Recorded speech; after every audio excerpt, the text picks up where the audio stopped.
What up? What up?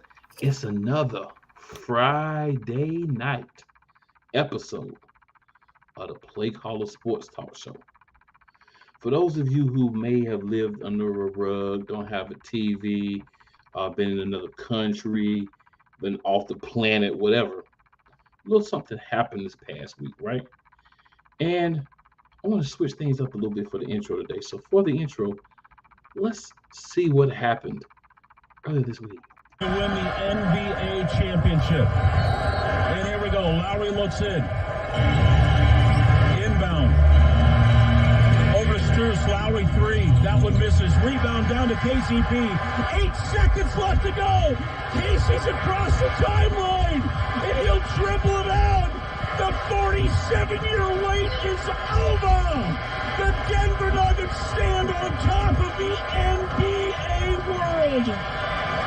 They are champions.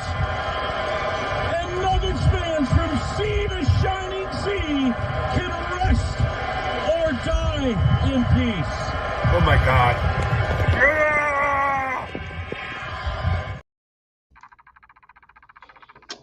Great moment. Great moment. Great moment. So I just wanted to make sure I shared that since we are, going to be discussing the closing of the NBA Finals this week, among many other topics. But before we really get to any of that, there's one thing that me and Coach Dante got to talk about. Yep. Breaking news for those who may not have heard this yet because you've been busy with other things. John Morant has been suspended by the NBA. Haven't got all the details on exactly what all this suspension encompasses, but I do know what the suspension is going to be. That suspension is a paltry 25 games. Coach Dante, what are your thoughts? My thoughts, I thought he should have got suspended for the year. In my case, I don't know if 25 games will kind of help him out, clear his mind up. But like I say again, we'll see what happens. He did it. He did it the first time. Then after he came back, it was a month before he did it again. He set out for some mental issues right after that, and then he did it again. Then he did it again right after. So I think for him sitting out a year and being suspended for a year would really give him a whole season to reflect on what he did. But 25 games, and it's gonna hurt. And it's gonna hurt the Memphis Grizzlies because they do got Tyus Jones. They do got Tyus Jones as a free agent, so he could end up leaving, going somewhere else to be a starting point guard somewhere else. But I thought 25 games. I thought it should have been a year to give him some time to clean himself up, give him a full year. But 25 games, he kind of got slapped on the wrist a little bit. But other than that, he still got everything. He still got all the endorsements and stuff together. And let's see what he comes. Let's see what he comes out. How he comes out after the 25 games. So for me, man, there's a couple of different things for me, right? The NBA Players Association, they are livid because he got, the 25 games. They felt like that was too much. So for me, I mean, we haven't gotten the details, or at least I haven't seen them. I don't know if maybe you've seen them, but I haven't seen like all the details of all the things he's being suspended for. But the way they made it seem, they had so much information, right, that this was going to be like some type of monumental suspension. And that's why you needed to wait till the finals was over to even have the suspension come out. Didn't they get to do 25 games? So did you oversell and like, oh man, we already promised a big suspension, so now we got to do at least like 20, 25 games or something? Or did you just dive completely under because all the things you thought you found out, you didn't find out? I'm curious to see what the actual suspension is for. I want to see that information come out. But I mean, everything that they were saying led me to at least half a season. I personally don't think that suspending him for a long time is the answer. I think the answer is saying, look, man, you need to get some help, right? Yeah. You need to get some counseling. We need to set you up with like a mentor, because there's got to be a group of older players that are reaching out to these younger players in these situations. And maybe you just connect the dots between the two. But I think that's more important, right? Because the basketball player is fine. The problem is the guy off the court. So the more time you give the guy off the court free leisure time, I don't really think you're helping him. You know what I'm saying? Like I said, I think you had to suspend him for way more than 8 games because you did the 8 games, and whether you feel like it was warranted or not, he did say, "Yeah, I was wrong. I accept my suspension. I'm going to go and get my and work on myself and come back, straight." A lot of things said that the gun that he had was just a lighter, not a real gun. Tell you something, man. You walk into a store with that and click it and see what happened to you, right? Whether it was a real gun or not. Like certain things you don't do, and I think it's a plea for help, right? To me, it's a plea for help. So get the man to help. I do not have a problem with a suspension. I thought we were looking at least 40, 42 games, probably like 40 games or so. So I'm fine with 25. If what they found drives in that range. But I mean, you was talking like during the finals, like, oh, we've got new information and we got this and we got that. And, there's people on both sides. There's people that are like, oh, I can't believe they gave him 25 games for blah blah blah. There's people like, I can't believe that they only gave him 25 games. He should be out at least a season, whatever. Then there's people in the middle. For me, I don't have a problem with the games, but it's what else is included in this. This should be a package. You also need to get counseling. You also need to, we send you up with a mentor, whatever, and then family members. If you're a John Morant friend or family member, real To win friend, the NBA championship. And here we go. Lowry looks in. Inbound. Over Sturz. Lowry three. That one misses. Rebound down to Casey. my bad, y'all. A little technical difficulty. That was not on purpose. But family members, help this brother out, man. Put him in a situation where he can be successful. He's in a situation where he can set up his children, children's, and children's children. You know what I'm saying? So just help this man get into the right situation and get his mind right. The length of the suspension, I'm a little shocked that it's this much, but there's one important thing about 25 games versus 20. 20 games in the 82 game season, you still get to play 60 games, 62 games. If you play 62 games, we both know what happens. You're eligible for all NBA, Oh right? yeah, yep. So 25 means, oh, we just made sure you're not getting all NBA bonus, which is going to affect you down the road come contract time again. So this was enough to affect him in ways that are going to hurt him financially long term, and let him know, don't let nothing else happen. Something else happens, it's gonna get way more uglier. So this is the time for Ja to take this time, get his mind right, like you were saying, Coach Dante. I mean, I know time frames are different, but get your mind right and work on yourself constantly while you're out waiting to play, and then once you get back. This should be a constant process, Ja. I want to see this man succeed. He's from South Carolina. Um, love to see him succeed. Want to see him do well, but he's got to put the focus in. He's got to put the work in. He's got to put the effort in off the court as much as he does on the court. Because again, on the court, Ja is not the problem. It's off the court, Ja, that's just causing these situations and these issues. People are trying to cross the two. It's not. They're not the same person. But we got to work on off the court Ja so that on the court Ja can reach his potential. So that's how I feel about the whole situation with John Morant. Yeah, man, definitely agree with you on that one. But I got a still feeling though, if he after those 25 games, if he comes out to be the same John Morant that we all know, I still feel like Memphis is gonna pay him. I still feel like Memphis is gonna pay him, even though if he doesn't make an all defensive, all NBA team. I feel like Memphis is gonna still do the same. They're still gonna pay him. But right now, 25 games may hurt the team though. We already know Tyus Jones. He probably gonna go somewhere else. Tyus Jones is gonna go somewhere else. Then they already mentioned that Dylan Brooks wasn't coming back. So what are they gonna do in the free agency block? What point guard are they gonna go after? That remains to be seen. Yeah. The only thing is, he's got to make at least one to be able to get that full amount. But again, they about to change everything up again. So who knows? Once by the time they change it again, it may be different. But as of like right now, he have to make one of the All NBA teams to get that big max. So this could hurt, but then he could come back next year and make it. So, he still has time, but that is enough to take you out of that right away. So I thought that was interesting, um, the way that played out.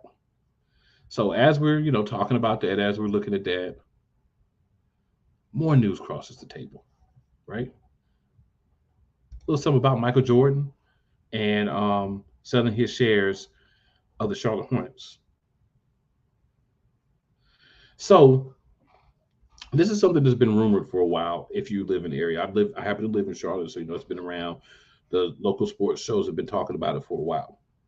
But for people in other places, and people nationally who may not have known this was something that was being worked toward or on the table or agreement that was being reached, timing is interesting. Right before the draft, so the transition can happen, and the new ownership team is going to be able to um, be there and have someone in place to make this pick. Uh, so this gives Michael Jordan out of ownership. A lot of money is going to be in his pocket. I'm going to wait for the exact numbers to be released and the whole list of owners before I break down the owners and stuff, because we've known so far two of them. But there's been rumors that J. Cole is going to be part of this ownership team, and some other guys may have a small percentage. So I'm gonna wait until we get all the info to break down the numbers.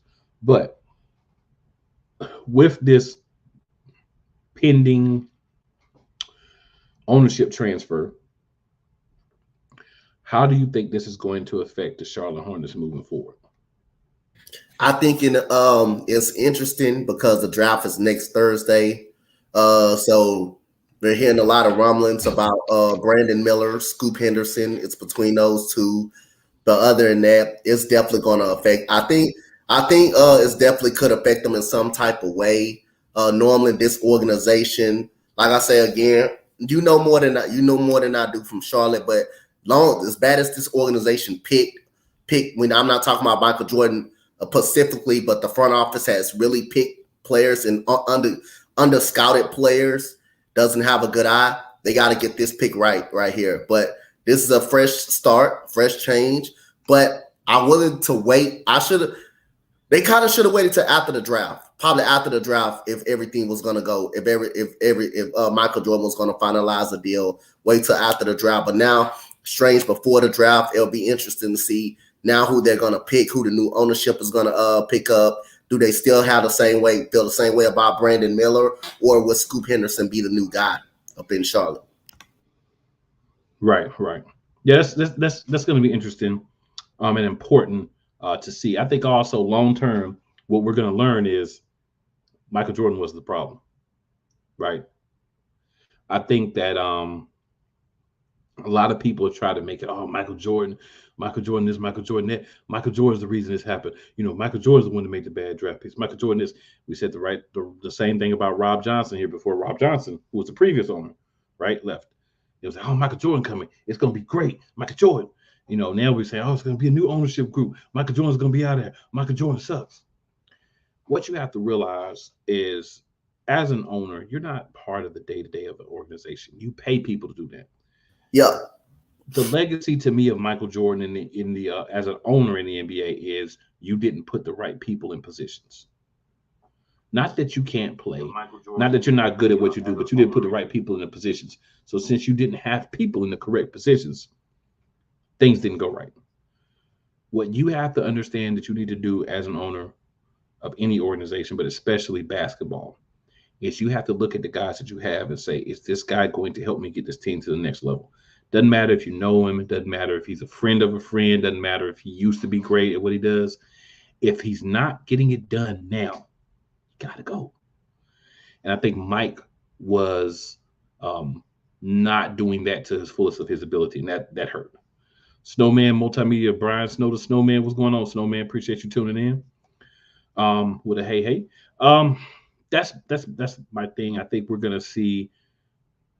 It doesn't matter who the ownership is if the right people aren't under him. You have to have people that can convince people to come to Charlotte. Because when you talk about cities, you got Houston's a great city. James Harden trying to get back there. You got New York, you got Atlanta, you got all the teams in LA, you've got all the teams in Texas, Miami teams. You've got so many great destinations, and then you've got like Utah, Charlotte, I hate to say it, even though they've been successful, like the Milwaukee is another one of those. But all those players are homegrown, and then they added to it. Um, when you're not in the desirable destinations, you got to do something a little bit different. And I think that's where we're at. And I think that's what they're going to see when other people start to take over and be the person. You're going to see it's Charlotte's part of it. I'm not saying it's Yeah. all of it. I'm not saying that Michael Jordan doesn't deserve any blame for how poor his run as owner was, but it's not all on Michael Jordan. The city's not the most desirable. Several other factors played a role, and the guys didn't want to come here.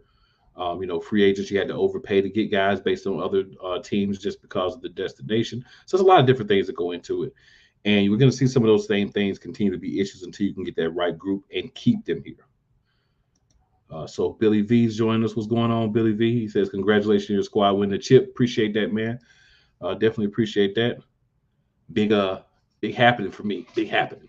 But still celebrating too, by the way. Probably the rest of this month, celebrate the rest of this month at least. I'm gonna celebrate until the championship merchandise go on sale. That's when I'm gonna stop celebrating. So that might be a month, whatever. That's when I'm gonna stop. Until then, I'm celebrating. How about that? Because it's the first one ever. Whole life ain't never seen this happen. Man, you deserve it, man. This team, and hey, they got a couple more. They got a couple more years. They can do it again with the West wide open next year. They can do it again, man. Oh, they will be the front runners to do it again. Oh, and we're gonna talk about that too. Oh, hey, believe it. Yeah. Best believe it. So we're going to see how things go. I think the biggest thing for me is the draft. You got to start with the draft. You got to draft the right guys, and then you got to move forward from that particular thing. So we're going to see how that plays out and how things go on from there. But it's interesting. It's interesting, though. Throughout the whole Charlotte 13-year career, I believe that's how long Charlotte been in the league as of right now, 13 years. Yeah, the new Hornets. Yeah. They only had 3 winning seasons. That's terrible. That is beyond god awful. So it needed a change there. With not to mention how many picks that they messed up on. I mean, if you want to say Kemba Walker was the right pick, that was really the right pick. Really the right pick right there. He probably was their best player, probably to play in Charlotte for a while. They gave a bad contract to Nicholas Batum. I mean, Cody Zeller was probably the wrong pick at that time. I mean, and then Jeremy Lin, they went through with the Jeremy Lin saga at that point. I mean, just a bunch of bad havocs over Charlotte, and I don't mind getting them some new blood up in there. Don't really mind it. Yeah, I mean, I definitely feel it, man. I definitely feel it. So let's go ahead and talk about the NBA Finals, right? So of course we had a Denver Nuggets win. I am a fan of the Nuggets, but at the same time, I also cover sports. So there's a time when you step outside of that fan and that fandom, and you talk about everything as a whole. So we'll start with you, of course, Coach. What are your thoughts on the NBA Finals, and any final thoughts that you may have about any of the happenings within the season in the NBA? My final thoughts, man. Congratulations to the Denver Nuggets, man. They definitely deserve it. Jokic deserves it. Now we should all the slander, Joel Embiid and Jokic slander, all the Joel Embiid and Jokic, that need to be thrown up out of the window. If you haven't thrown it up out of it already, that needs to be thrown up out of the window, because Jokic showed you his games elevates in the playoffs. His game elevate in the playoffs. But again, you remember that MVP trophy that Joel Embiid and cried about for the last 3 years, basically. And now he's feeling the pressure. Now what pressure feels like. All of a sudden, when you ask MVP trophy, you don't step up for your team. Jokic didn't get the MVP. That worked out well for Jokic because he ended up winning the NBA championship and ended up being the Finals MVP, which is well deserving. But this Denver team, they're going to be out for the next 2 to 3 years. Michael Porter Jr., as long as he can get better and knock down the jump shot consistently, I don't see him going anywhere. I think he can improve going on to next year. But I think one thing we all know, this team is still going to be there. This team is still going to be there. Miami, they had a great run. They had a great run to the finals. They weren't supposed to be there. We all know they wasn't picked to be there. But I already knew this team was going to be a tough fight out of the playoffs when they got there. Every team was talented in them. Finally, they got to the finals. They finally was out talented by Denver and wasn't good enough. But now you know you're not far away. You're not far away from getting back with one more piece outside of Jimmy Butler. Bam Adebayo can't be your second best player. He cannot be your second best player. He got to be your third best player. So with a move that can be done in the offseason, I think Miami can be like the second best team in the Eastern Conference if they get one more piece out there. And then in the Western Conference, just a lot of what ifs. Just a lot of what ifs in the Western Conference. I mean, what if the Clippers can stay healthy? Which is, we all know they at this point, it's time to stop depending on them to get healthy. They would never be healthy going into a playoff stretch. Paul George and Kawhi Leonard would never be healthy at the same time. I think that's one more year. They get that one more year. That's done. That saga is done. That saga is pretty much done. The Mavericks and Kyrie Irving, they got problems. They got problems as well. Kyrie Irving may not come back there. Now Luka's by itself again. Don't be surprised if he may one out at some point. I think he's getting close. And Giannis, can they sign his teammates back? What Boston is going to do? There's going to be an interesting offseason. What Portland's going to do? Yes, they saying they're not going to move Damian Lillard. They planning on retooling for him. But goddamn, Damian Lillard, how much can you take? How much retooling can you take? He needs to go ahead and ask out. That enough is enough. He tried, but now I believe the pick on Thursday will determine if Damian Lillard will be that or not. If they pick Scoop Henderson, along with Anthony Simons being there, I think Damian Lillard needs to ask out. I think Damian Lillard needs to ask out. So the pick on Thursday for Portland would determine what are Portland doing. Is they going to keep Damian Lillard or they're going to trade him? I believe that's what it comes down to. Yeah, I dig that. So for me, great season for Miami. First of all, I want to say that because they very much exceeded expectations. I think the Lakers, with their come on in the second half, deserve credit as well, because we talk about the winners a lot. And it's the first time I've ever been a winner. So a lot of times when you like the second best team, the third best team, fourth best team, or a team that's made big improvements, you kind of get lost in the shuffle. I would say not as much this year because I do feel like there's been a lot of attention on so many other things that it's not really been on, Denver for as long as it has for other champions. But that's neither here nor there. The win is a win. You can't take that away. Doesn't matter how much you talk about it or don't matter. I'm gonna talk about it. But I think wonderful season, man. We saw some different teams in the playoffs. We saw two different teams that haven't been in the finals, together. We've seen Miami a couple of years ago in the finals with LA, but we're not seeing Boston and LA every year. Those same old teams. We're starting to see some of those other teams get there or get close. So that's, good. Golden State's a team that probably didn't live up to expectations this year. But I think LA just happened to be a bad matchup for the way they're constructed. And that's the biggest thing, man, matchups. When you win, a lot of times it's because you're able to be that good team in the regular season so that you can get that home court. Because home court is very important, right? Not necessarily in the finals as much because it's just you win when you win, but to get there. When you have that extra game at home, Denver lost one game at home all playoffs, and that was to Miami. They lost 4 games the entire playoffs. So this is a team who played really well when they played well. A lot of those losses were horrible games from Denver. And that's consistent across the league, right? Normally when you play at or near your best, you win.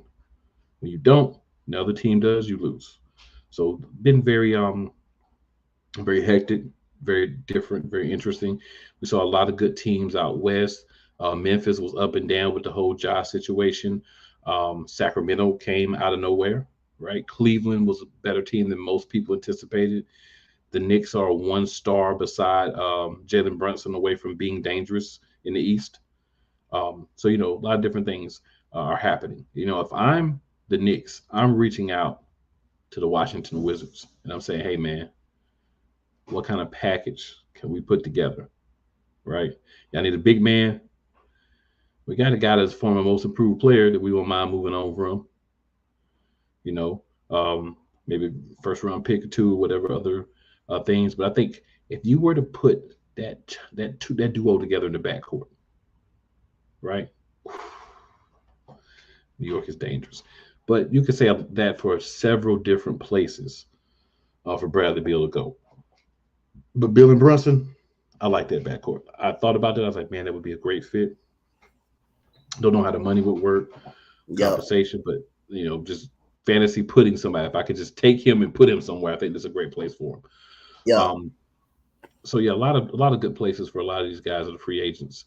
So we're going to definitely be talking about that moving forward. So I don't want to Got you. fall into that too much now, but we're definitely rolling that quite a bit, moving forward because hey, it's NBA off season, it's Yep. NFL preseason get ready to start. So we're gonna have a lot of free time. So we have a lot of different things we're gonna be able to talk about. Yep. Trust me, it's gonna be some juicy information sliding through. You know how we do. I love it. Now, NBA draft. So, Coach Dante, I know you are a big NBA Mm-hmm. draft guy. I know you love Yep. the draft, so I want to make sure Yeah. that you were here for this episode, and I'm going to be doing a draft special on Thursday as well. If you're Okay. not doing anything with the draft already, more than welcome to hop on with that too. Got you. Um, but yeah, so we know who we believe is going number one, and that's Victor Wembanyama, right? Yeah. So I think everything starts at number two. So first we'll talk about Wembanyama. So there's two camps on him as well. There's the he's going to be as good as advertised, and there's the whoa, pump your brakes. He is 7'4", but he's only 210 pounds. He's very slender individual. What are your thoughts on Wimbiana, and what do you think he's going to project out to as a pro? I think he's an all-star level. The only thing about that part, same thing about basically Trent Holmgren, his durability. When he's getting pounded, we already seen Chet Holmgren was out with a foot injury in a pro-am game. So I think he's gonna have the size.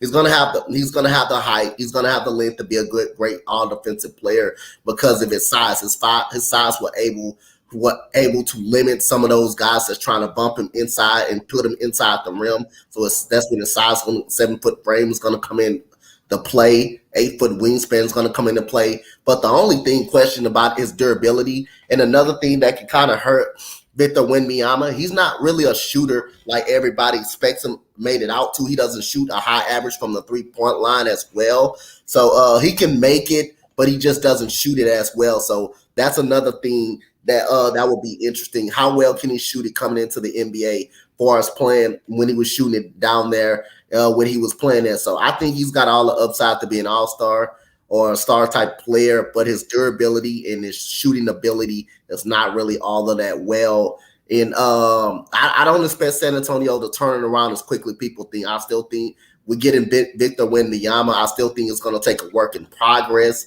But again, I still think he has a great upside, and I think he's definitely the number one guy in the draft. But you can question his durability and his ability to shoot it real good outside. He can't really shoot it that well at all. He doesn't shoot it that well like people say he shoots it that well. He doesn't shoot it 37%. He doesn't do that. He shoots it like at least 29. That's not a good percentage to shoot it from. True, true. So we got a couple of comments here. Scrub, what's up? He says nuggets and fries on me. Hey, Uber Eats, what's up? And Scrub also says shout out to the Nuggets getting their first chip. Appreciate that, man. Appreciate that. Definitely shout out to the team, man. That's big for the organization. Fans love it too, but that's big for the organization. You got the empty trophy case. Now you got something to put in it. Yep. So that's big. Well, Philadelphia ain't had nothing to put it in since '83. So hey, that trophy does stick. Ooh boy, we hadn't had one in there in 47 years. That case is probably so dusty and grimy. Yeah. So like, man, just let it get dirty so we can hide it as empty. You know what I'm saying? Y'all got a fresh one, so that's it wasn't. Yeah, because it wasn't even no Western Conference champion or nothing in there before. Because we ain't even done that before yet. You know what I'm saying? So yeah, man, excited, man. Big things. So yeah, I mean, I hear what you're saying with Wembanyama. I think that we do this every year with somebody, whether the number one pick, whether the number five pick. Every year, there's somebody that's, oh, he's a sure shot. There is no way he is going to be that guy. And a lot of times, not every time, but a lot of times, oftentimes, we'll say it doesn't work out. Now, I'm thinking that Wimbiano truly is going to be like a small forward. I think he, even though he's listed as a center, I feel like he's really going to play unless he fills out quite a bit more like a bigger Kevin Durant, a small forward. Maybe you can play some power forward. If you put Victor Wembanyama down low to bang with like 2/3 of the centers in the NBA right now, he will not last very long at all. So I think where he's playing is going to be as pivotal as to how he plays. So we'll see if he bulks up to where he can be in that post and absorb that contact. But right now, when I look at this guy at 7'4", 210, I want him on the wing. I do not want him at the basket trying to bang on anybody. That's not going to lend to his durability. So that's just my thoughts. I know there's a possible trade that we've been hearing about that the Charlotte Hornets could trade their number 2 pick to the New Orleans Pelicans because the New Orleans Pelicans are seeming to be very high on Scoot Henderson. So and then they would be trading the 14 pick as well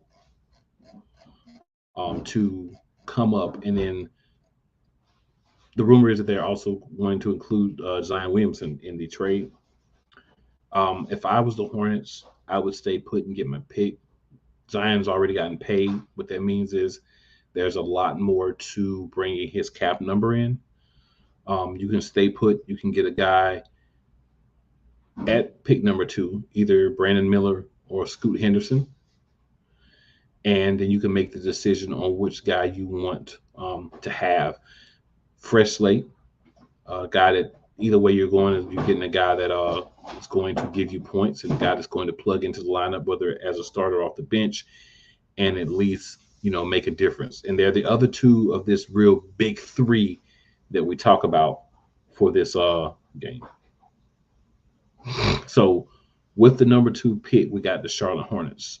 Who do you think the Charlotte Hornets take at number 2? Because I mean, honestly, for me, it's Portland sits the prettiest in this draft because whoever you don't pick at number 2 out of Brandon Miller and Scoot Henderson, Portland is getting. If you pick Scoot Henderson at number 2, Portland's going to go with Brandon Miller.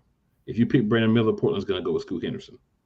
So I think it's just a matter of, or maybe even trade out. Like maybe if they don't want Brandon Miller, they make a trade and drop down a couple of spots. That's a possibility as well. But I think that's how it's going to go. So who do you have the Charlotte Hornets taking at number 2? I think Charlotte Hornets should go Scoop Henderson, to be honest. I think they should go Scoop Henderson. I like that pairing of LaMelo Ball and him. I think he's going to be a surefire guy. In the long term, I think he's going to be better than Brandon Miller. I think in the long term, he's going to be better than Brandon Miller. He's quick. He can get to the rim. You question his shooting ability. He shot 32% from downtown as well. So it does. So he does have something there in shooting. He could get better at that. But I think the upside would be higher than Brandon Miller. So if I'm Charlotte, I'm taking Scoop Henderson at number 2 to pair with LaMelo Ball over there.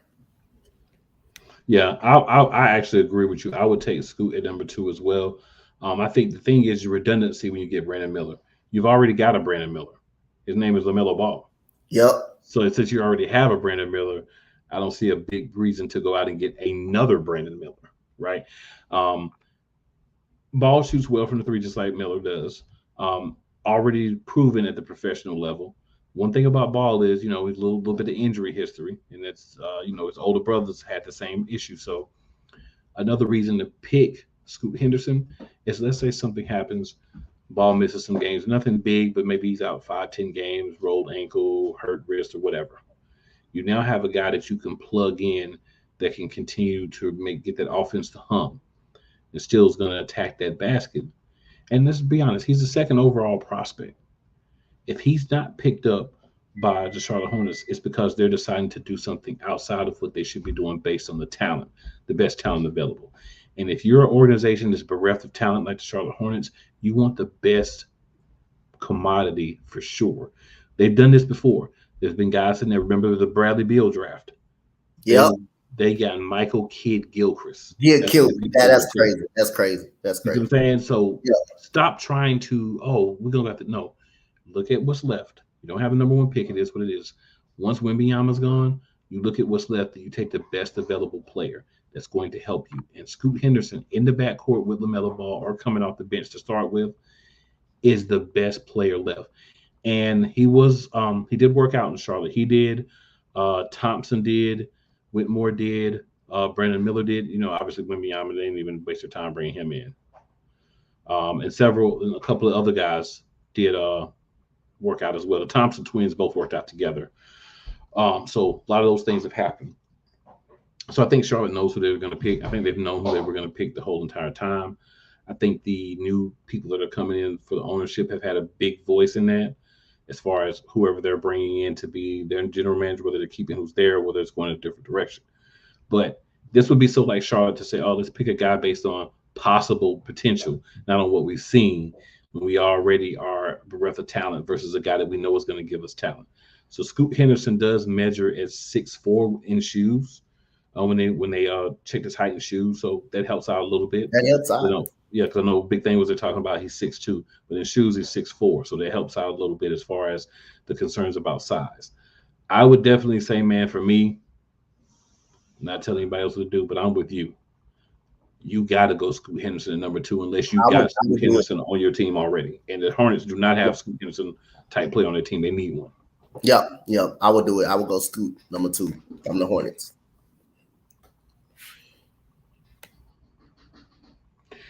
All right, and then obviously, I think we're both going to say Brandon Miller at number 3. Yep. Obviously, Brandon Miller at number 3. So Brandon Miller is a guy that can do it all at the top of this draft. He can do it all. Brandon Miller reminds me of a Paul George prototype, a 3-and-D wing that can shoot as well. He shoots out of all of these guys in the top 4. He shoots the best at 39%. And he also, but like I say again, you drafted Shaedon Sharpe last year too as a small forward as well. So that would be back-to-back times you drafted a wing defender. But I think number 3 overall pick. I think it decides what if they trade Damian Lillard or not. Damian Lillard already expressed, if you're going to draft the guard, man, just go ahead and do it right now. Just go ahead and trade me right now. So I think everything with this number 3 pick has something to do with Damian Lillard going out. I know they expressed it and said they don't want to do it right now, but I think at some point down the road, Damian Lillard will try to pull the plug and definitely do it. But I do think this is a good fit for Brandon Miller. I do think you can also plug them in the starting lineup in the middle of the year. It depends on how you feel about them. But this guy's the only at the top, and probably in the outside of Grady Dick in the top 10, probably at the top is the best shooter in this draft. I don't think he's the best overall shooter. I think that belongs to Grady Dick. Is the best shooter in the draft. I think he's the best shooter in the draft, along with him and Jordan Hawkins, who's going to be drafted late in the early, kind of in the middle of that first round package. But I do think you're getting pretty much a 3-and-D wing. If you're the Portland Trailblazers, you're getting a high-profile 3-and-D wing. All right, so this is where things start to get real interesting. Number 4. So I'm going to say the Rockets are going to do what I exactly just said the Hornets should do and go to the best player available. And I think they're going to go with Amin Thompson from Overtime Elite. There are other guys that they could go with, but I think Thompson, most upside, he's that guy outside the top 3 that I'd be like, yeah, I would trade up if those 3 guys were gone and he's still sitting there at 4 or 5. Maybe if I'm at 6 or 7, I shoot your second round pick or whatever it takes and maybe try to slide up, or maybe even like in the top 10, and maybe try to slide up to get him if Houston is not sold on picking him. I definitely think he's the 4th best prospect. I think Houston, your Rockets, is another team who's, hey, we need guys who can fill the positions and who can play basketball. We can worry about who's the 2, who's the 3 later on. Let's get the best players. Let's build a team up first. And then you got a coach that's going to be able to make it work. So what do you think that your Houston Rockets are going to do at number 4?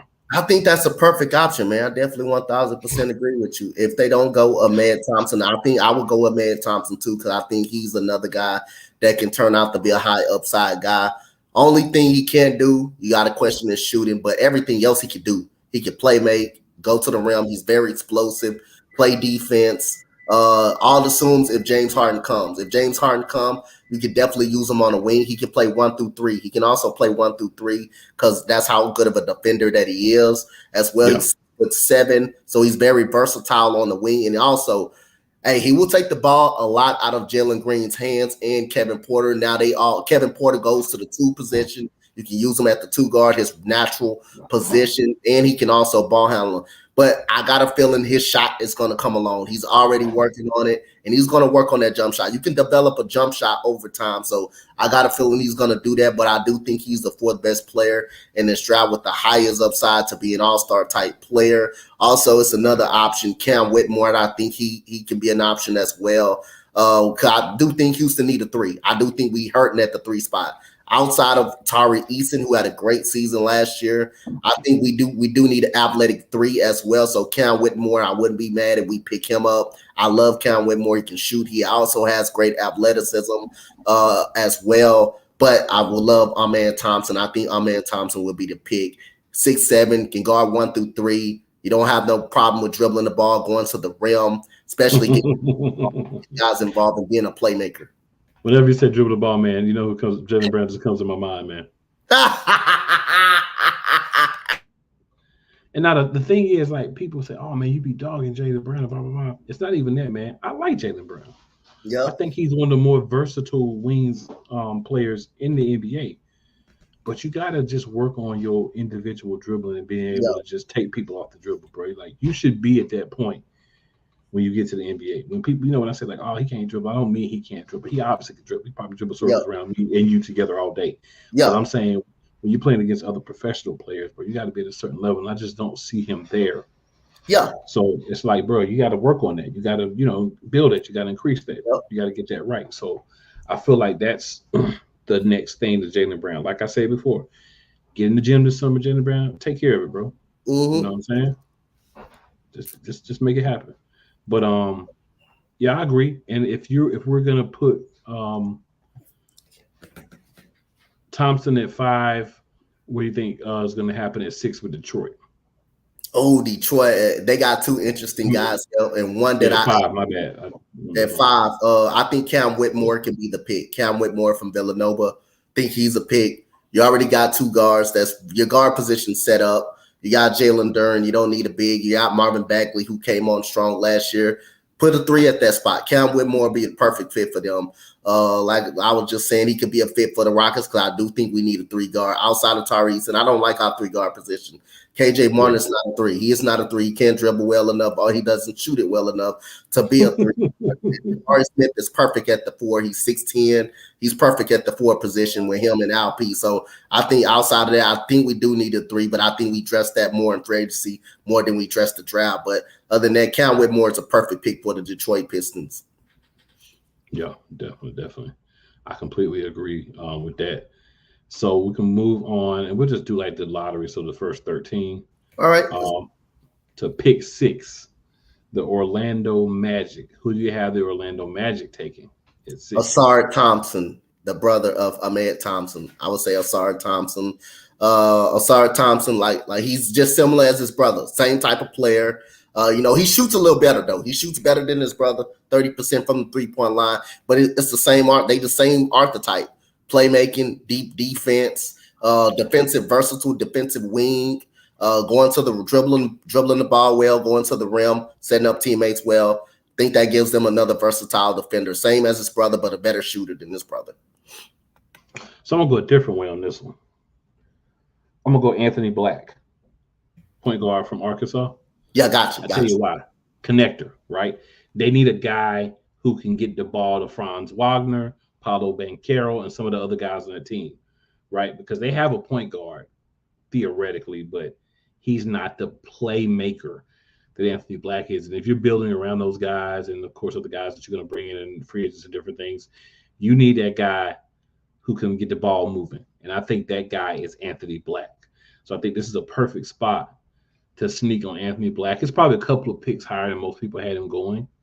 But, with the best point guard off the board, you might as well go with the second best point guard. And that's Anthony Black. Gotcha. On that one. So now at pick 7, we have the Indiana Pacers. We got them taken. Oh, this is one of my favorite players in the draft. I think he has the highest upside out of anybody. Well, I think not the highest upside, but the most NBA ready guy. Jarris Walker out of Houston. I think Jarris Walker will be a perfect fit. He's ready to come in the NBA right now, and I think he's most ready NBA player. Very physical. We know when you get up out of him. When he's coached by Kelvin Sampson. Very great on the defensive side of the ball. Can also provide some shooting. Very physical in the paint. I think Jarris Walker is a really hell of a fit in Indiana. He's the most NBA ready to play right now in the NBA. So I think Jarris Walker could be the pick right here. So interesting. I've seen some draft boards that have had him going to y'all at 5. At 4, excuse me. So I've seen him go anywhere from 4 to 8. Yeah. Right? His highest is 5. His highest I think is 5. I've seen him mock to y'all at 4 in a couple of ones too. I would say I would still go with Amen Thompson over him, but I don't put him that far behind just because he's 6'7" as well, right? So yeah, he's 6'7". He's listed as a power forward. He's 6'7". So if you work on the handles, you can still kind of have him play that wing position. I think Amen Thompson is more prepared for that now. Less work would take to do that. So I think the first team that really needs that true power forward, and obviously we're talking about a freshman, so we're expecting some growth, right? We're expecting to get him about 6'8", 6'9", 6'10" by the time he's done, which would make sense at the power forward position.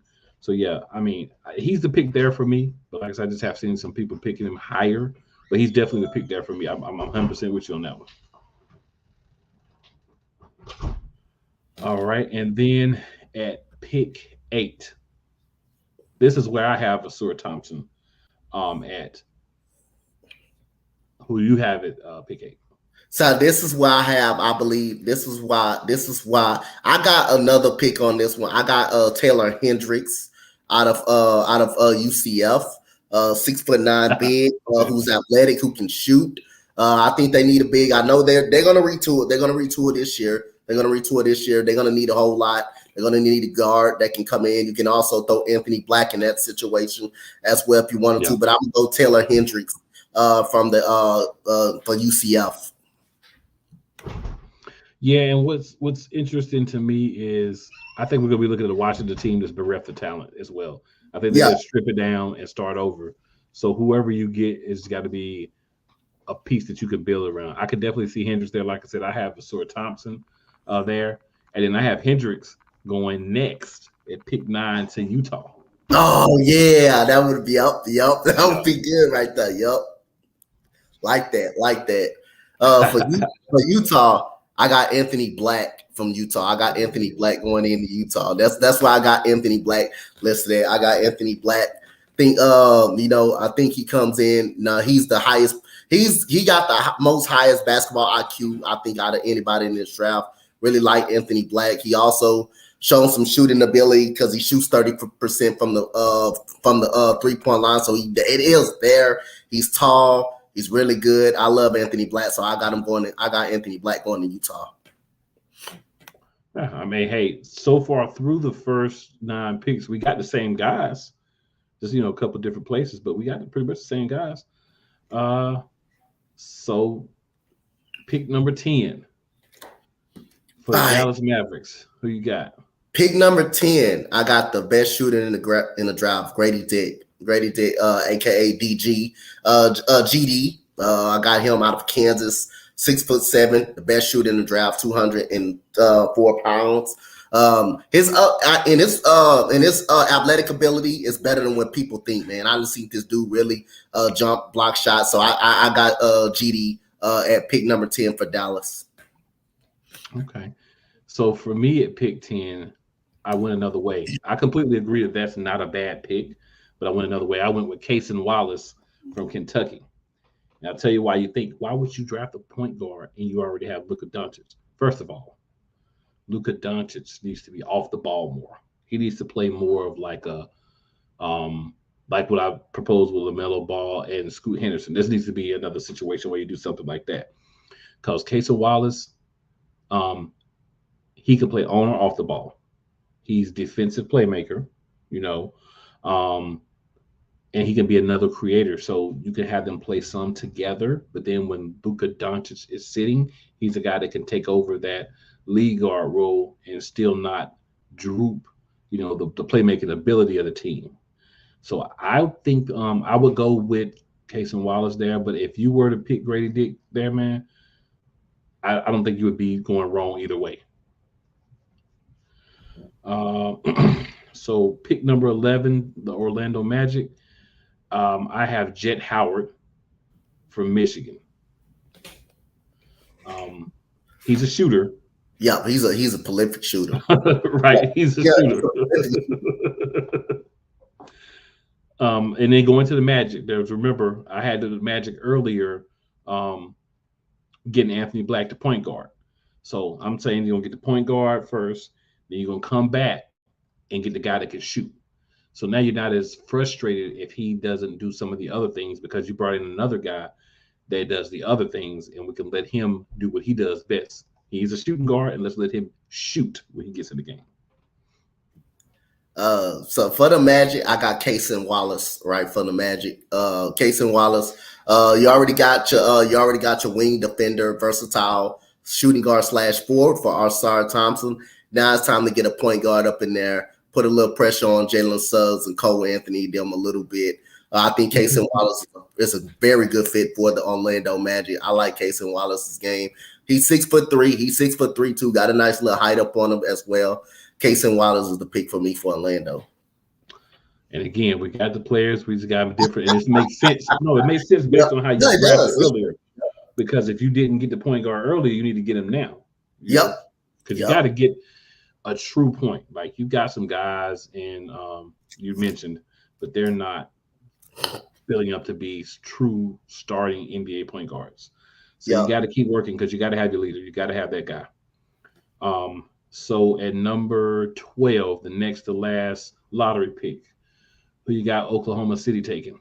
I got him taking Jordan Hawkins. Jordan Hawkins at number 12. The shooter out of UConn and in the national champions UConn.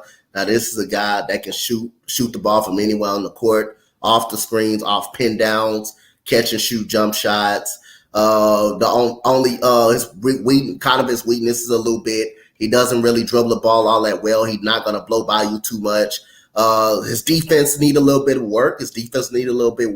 As well. He's a good help side defender, though. But far as playing defense and being able to guard somebody, doesn't really do a good job of that.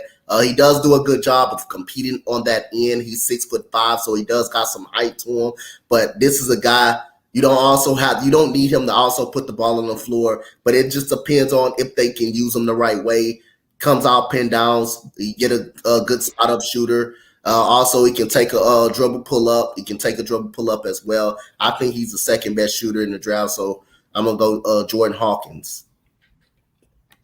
I'm gonna go Leonard Miller. You could go with Bilal Coulibaly, Kobe Buffkin, or Derek Lively as other guys here.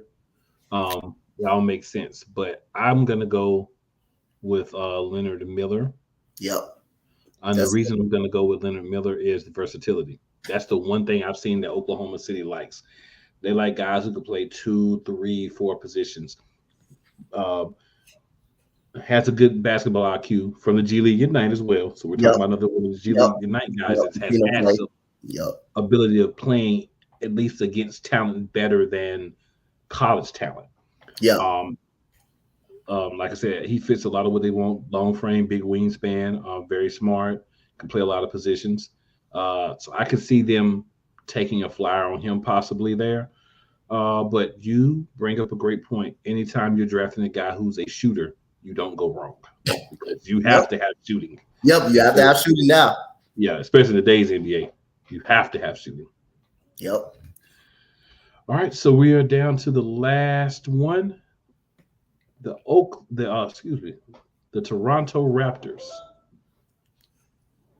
You got the Toronto Raptors taking. I got him taking Keontae George from Baylor. Keontae George from Baylor. He's a shooting guard. He's a shooting guard. Put the ball, average 15 points per game this year. Can put the ball into the rim. He has a potential to be an all-star type guy. He has a potential to be an all-star type guy. He's very good in playmaking. His playmaking upside is good. His decision making is not so good as well. His decision making is not really good. He needs to work on that one. He seems like he has to do too much to make a play, to separate. He doesn't separate as well. But them being them, Toronto Raptors, I think they can get the best out of him with Siakam. Probably is going to be in all trade offers this coming season. And OG Anunoby, it opens up a spot for Keontae. Definitely opens up a spot for Keontae George. And I think this guy can be a potential all-star someday because the guy can score. The guy can score. He can score in varieties of ways. He can shoot. He can also get to the rim. So I think Keontae George is the pick for Toronto Raptors. I'm going to go for some of the same reasons. I'm going to go with Kobe Buffkin. Ooh, I love him. Combo guard, Michigan. Monster second half of the season. He can fill it up every area of the court. And he plays, solid defense. I think if you worry about Van Vliet probably leaving, you bring in a guy in Kobe who does some of those same things on a rookie deal. But I don't argue with, again, your pick either. And that's the great thing about the draft, man. Yep. There's so many guys you look at like, oh yeah, that dude too. You know what I'm saying? Just because you don't know how they're quite going to do in the league, but you know what you've seen from the talent they played against. And he's definitely another guy that I think could do very well if given the opportunity. Yep. All right, and then any thoughts you have from OTAs in the beginnings of mini camps? Anybody that you read about that stood out? I know you probably been watching Houston rather closely, but knowing you've been checking out some other teams too. Yeah. What I know, the Tennessee Titans quarterback position, it's kind of iffy. It's iffy. It's really, really bad. I see Titans fans on Twitter complain all the time, and I love it. As a Houston fan, about Will Levis can't even get the ball thrown into a simple net. The quarterback situation after Ryan Tannehill is just a flat out atrocity. The receiving core, they don't know how to run simple routes. Don't know how to run simple routes at practice. It's just a mess in Tennessee as of right now. But again, I think their defense got a lot of upside. Their defense is going to be a problem. They're going to stay in a lot of games because of that defense. That offense, if it ain't Derrick Henry, then it's nothing. It's nothing. It's nothing for Tennessee if it ain't Derrick Henry running the football. But other than that, Tennessee don't look good at all. Darius Stingley looking really good, man. He looking really good over there. He's actually playing the right way. D'Amico Ryans actually got him playing right. All that, man, that cover two, whatever that was from Lovie Smith, it's gone right now. He wasn't used the right way. And due to that, he still didn't give up a touchdown last year. He still didn't, all the games he played, he still didn't give up a touchdown, all of that. But now he's going to be used the right way. Tank Dell is killing it. CJ Stroud looking like a veteran out there. It's a lot of raving about him over there. So, and then Zay Flowers looking good out there in Baltimore's mini camp as well. So, I can't wait, man. And then also Jackson Smith-Njigba and that Devin Weatherspoon combination, that's getting heated, man. That getting pretty heated. Jackson Smith-Njigba got him one time, man. Burnt him one time and left him and caught a touchdown on him. So, I mean, that's all I've been. That's been impressive. What they've been calling them in Minnesota, the J-Jets. Yeah, boys out there just killing it. Mari Jordan Addison. Yep. Mm-hmm. Shout out Rod Uncensored. What's going on, Rod? Appreciate you hopping in and check us out as well. But yeah, Nolan Smith has been getting it. Kaylee Ringo played well for the Eagles. And we already know about that dog that we drafted at 10. That Joker. He breaking sleds and stuff. He playing so well. They done threw him in the projected starting lineup. You hear me? Yeah, they already made their mind up, huh? He'd have been projected to slide up to the starting, the lineup off the rip just by how well he's been performing. I mean, not just mini camps, right?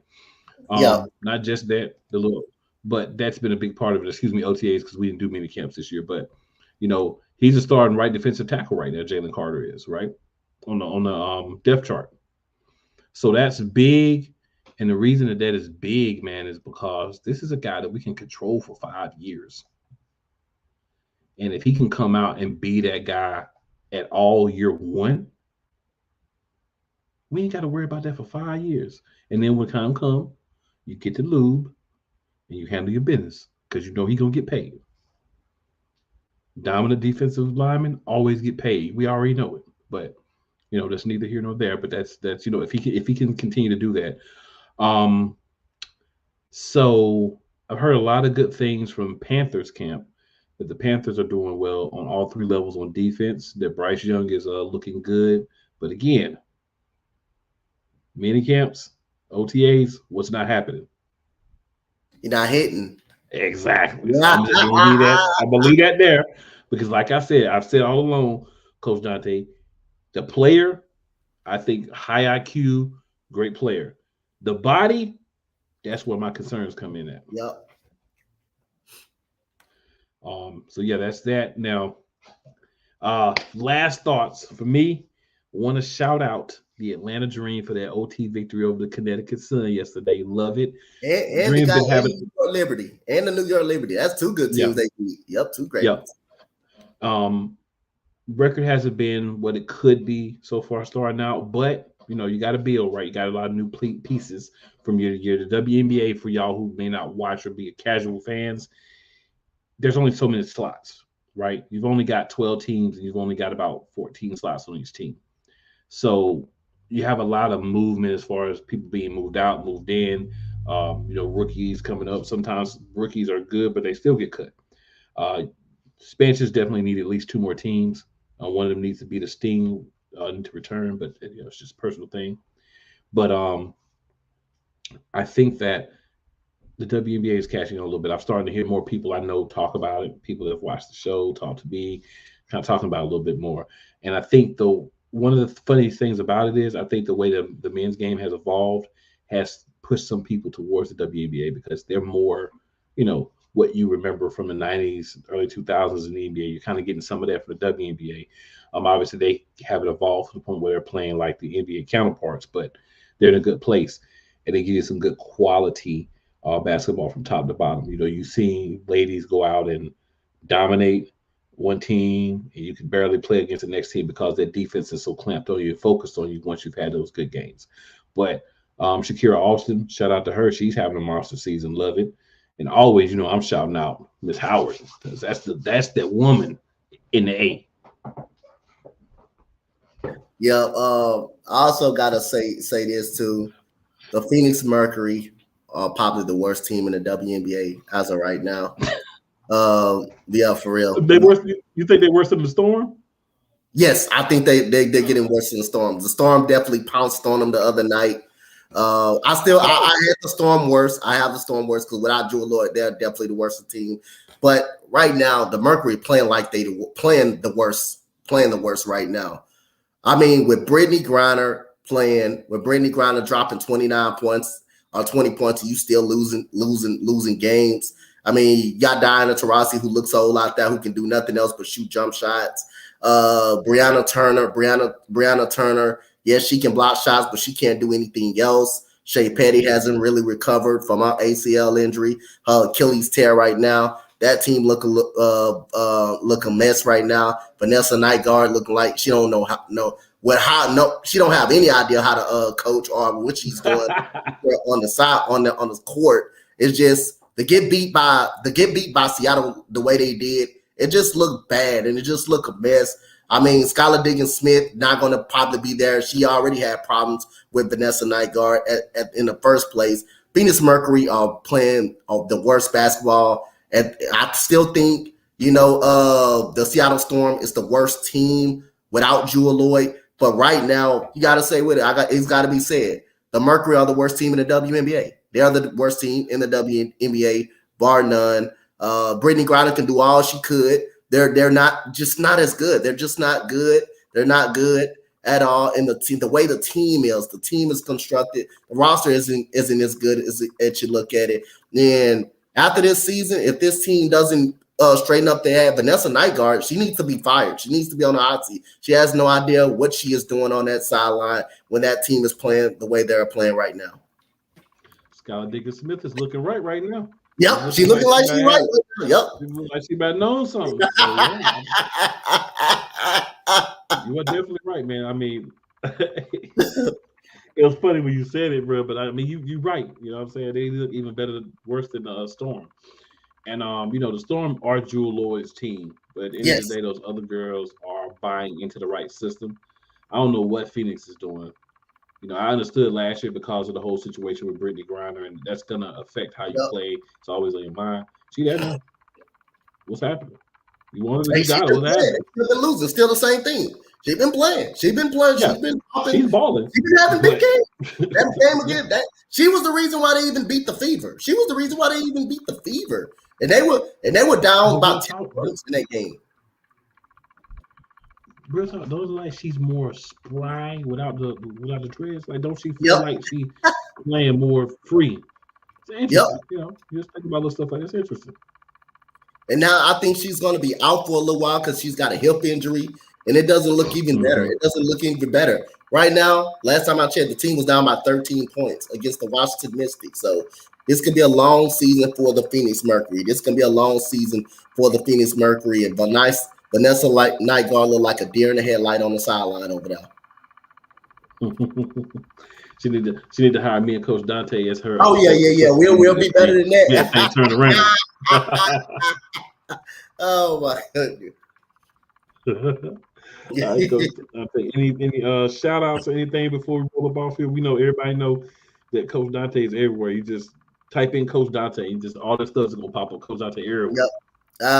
Shout out to I want to, even though we did lose to the Los Angeles Sparks, shout out to Kalani Brown though. She's been playing really good basketball ever since she got cut. She did get cut at the start of the year, but she came back because Tiara McCowan hasn't played since the Atlanta Dream game, the first game of the season. But Kalani Brown has been playing really, really well for the Dallas Wings. So I just want to give them a shout out and give them a shout out. And shout out to Jewel Lloyd for keeping that team together. They're playing better and better basketball. They're playing better and better basketball now. And Jordan Horston is playing well as a rookie. She's playing well. She's good. She's athletic.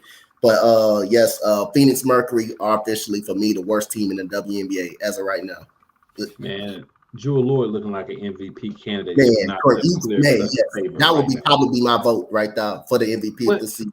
Yes. And I watched her. I watched a couple of games of theirs. Man, I'm like, man, this woman is balling. She called herself the Gold Wamba, and she deserved to use the Gold Wamba. She does. So many other people that came in LA about they this and that. Nah, but she deserves to call herself. Yes, man. That game in LA, that was sick. That game in LA was crazy. She was unstoppable in LA. Man, unstoppable. This is crazy. But yeah, so everybody, we're an hour and 8 minutes in. We're gonna go ahead and wrap this thing on up for the night. But tune in next Thursday. Yep. Not Friday, but next Thursday for the NBA draft special right here with your boys, the Playcallers. Gonna have some special guests coming in, do a little talking about different picks, different teams, thoughts, all that good stuff. We're gonna roll the whole first round. So make sure you're here with us next Thursday, 8 p.m. Eastern Standard Time. And as always, one thing I want you guys to remember: tell 2 of your friends and 4 of your enemies. Just because they don't like you doesn't mean they won't like us. And with that being said, we rolling out for the night. Peace out, you guys. Boys. We'll see you next week.